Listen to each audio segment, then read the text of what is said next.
Okay. As part of the today's session in this particular topic, I just want to create one end-to-end scenario on the same Ecom application where the actions that I want to perform are the first one, search a product. Okay, search a product, add a product to the cart, update the cart by increasing the count, delete the item from the cart, place an order. Okay, place an order. So these are the actions that I want to do. I'm considering it as a one end-to-end scenario on this application, for which let me create a new script. So copy this whole program and place it as a new program. App end-to-end scenario. Okay, end-to-end scenario. Product search, where is this? End-to-end scenario. This is the program that I have created. Now, we are using a no reset capability, hence it will not ask us to enter our username and a password. And your program has and clicking on a search text field and entering a value iPhone into the search field. So what I'm doing right now, let me do that activity. First of all, iPhone. Okay, I did it. Okay, let me reload my app instance here and you can see it. The search results are not populating. Okay, if something search results got populated, then only we can deal with it, right? So I'm searching for buds. Okay, I entered bud as a keyword, earbuds basically. Whenever I entered a bud as a keyword, the search result is coming for me, right? BUD. So let me update my program instead of iPhone to BUD, buds. Even I can enter buds also, but I just entered a bud. After entering a bud, this search result, the complete row is coming. If you mouse over on this particular area, it's highlighting as a complete row. This row, I can treat it as a one search result. And this whole result doesn't have any unique attribute here. Okay, this whole result doesn't have any unique attribute here. So what are we going to do right now? So let us try to select the name. If you see this particular name, okay, if you see this particular name, it has a text. Text is gonna be specific to this particular one. In future, instead of this product name, if they change it to another product name, this will not work. But if you observe the resource ID, the resource ID is having a product name 1. So it means whichever the product that it is coming here, it will perform that operation, copied that product ID, and I'm using a tap operation and I'm checking whether the tap is performing or not. Yes, of course, it performed the tap operation. And if you see my mobile instance, when I reloaded it, it took me to the next screen. So it means I can write down a command for this, driver.find element by ID. And I'm using a click operation for this particular action, which is selecting a product. Now, upon selecting the product, you need to click on add to cart, right? Select this add to cart button. Okay, select this add to cart. See here, the add to cart is having an ID and even it's having a text property. As it is having an ID, I'm giving a preference to my ID property itself. Even you can write down an XPath by using its a text that we have studied as part of a previous lecture. And I'm using a click command here. Okay, I'm using a click command here. Perfect. So we are done with this add to cart also. Perform a tab operation on it, the cart, it got added. And whenever I clicked on it, an error got populated. So red color mark and it's showing as an error. Select a color. So before clicking on an add to cart, you need to handle this particular color selection. As of now, I can consider it as a pop-up. So for this pop-up, there is an OK button. So here is a OK and it has a confirmation button. So driver.find element by ID, and I'm using a click command to deal with it. So when you perform a tap, automatically that got handled here. Okay, automatically that got handled. And it's asking us to select the color. Here you have a black color, and the locator for this one is the black color has an ID property. Copy it, come back to your program, driver dot find element by ID dot click on that color, and upon clicking on that particular color, click on a add to cart. I already have a locator for the add to cart, hence I am not using that particular, reusing that particular locator in the program. The black color selection was done, and the add to cart tapping operation is also done.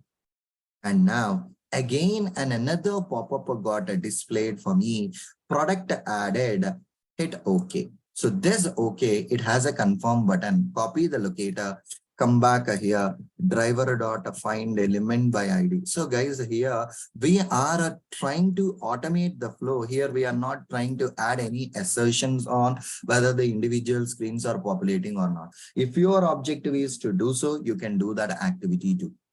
And here, go to cart is populating, and even here the cart logo count got incremented by 1. Let us click on this cart logo.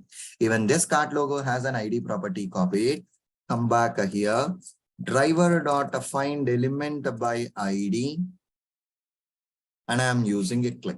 So let me perform a tap operation on that. It navigated to the cart screen. Okay, let me reload it. So this is the cart screen that it got loaded for me. And now I need to click on a proceed to payment. Even it has an ID property.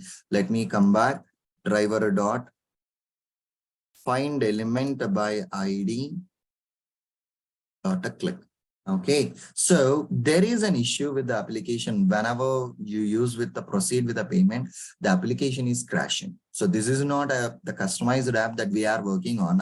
This is the app that we are using as part of our testing purpose. So there are some issues in this particular app. Whenever you clicked on a proceed with a payment, the app is getting crashed. So let's not go into that particular area. Okay, let's not go into that particular area. So what I am doing means, instead of clicking on a proceed with the payment, okay, let's not write down the logic to click on a proceed with the payment as the app is crashing. If you are using your app, then definitely you can go with it. And if the app is crashing, you can log a defect to the developer. And now here, I want to click on this back arrow. So click on this back arrow. So driver dot find element by ID. Click on that back arrow, tap it. It took me to the previous screen. Okay, it took me to the previous screen. And from here, I'm just clicking on this side menu. Okay, to get this menu locator. So my objective is to perform a logout operation. Okay, so find element by ID again. And again, I want to perform a click operation on this. Tap it. It clicked. Now, there is where is the logout? I think in my profile. Choose this my profile. And if you observe, the my profile has an ID, which is design menu items text. And if you observe the wish list, even that has the same ID. All these locators has the same ID, but we have a unique text. In that situation, you can use a text locator. But if there is a no text, then you can use driver dot find elements by ID. Let me use that particular command. I just want to show you the find elements significance also. Find elements by ID, and out of which I want to get the first index, and on that particular first index, I want to perform a click operation. Whether you can use it in this particular way, whenever you are using a find elements, the outcome is going to be the list of web elements, right? So here, side menu options, that's what I have a stored. Import the Java utils list and as well as a web element. Of course, these are mobile elements. Even you can use it as a mobile element too. That's up to your wish. For, okay, int I equal to 0, I less than size menu options dot size I plus plus. Pick the individual options, size menu options dot get of I, and I want to get the text. Okay, and I want to get that particular text. If that text is equal to my profile, where it is, if that text is equal to my profile, then only click on it and break the loop. I don't want to continue further. I just want to break that particular loop. So this is normal Selenium Java logic itself, guys. There are list of values. From the list of values, I'm just picking up this particular value. And then in my profile, you have a logout locator. Just click on a logout.